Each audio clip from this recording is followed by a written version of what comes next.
कंदा हलूं शहदाद कोट मां। नज़ीर अहमद सूमरो जे रिपोर्ट मुताबिक़ जमायत इस्लामी शहदाद कोट जे तरफ़ां बलोचिस्तान जे मज़लूम भाइरनि सां इज़हार यकजहतीअ जे लाइ दफ़्तर जमायत इस्लामीअ खां प्रेस क्लब ताईं रैली कढी वई। रैलीअ में कारकुननि जे हथनि में प्ले कार्ड ऐं बैनर हुआ। रैलीअ जी अॻुवाणी ज़िले कंबर शहदाद कोट जे अमीर डॉक्टर इम्तियाज़ अहमद शेख मक़ामी अमीर सलाहुद्दीन सूमरो कई।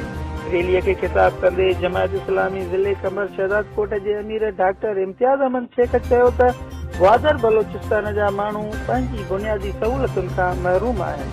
उन्हनि खे पंहिंजा जाइज़ हक़ ॾिना वञनि। बलोचिस्तान एराज़ीअ जे लिहाज़ खां पाकिस्तान जो सभ खां वॾो सूबो आहे।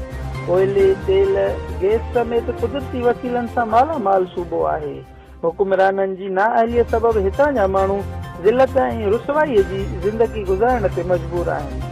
उन्हनि खे बाग़ी बनाइण जे बजाए उन्हनि खे बुनियादी सहूलियतूं ऐं रोज़गार ॾेई हिननि खे बुनियादी हक़ ॾिना वञनि।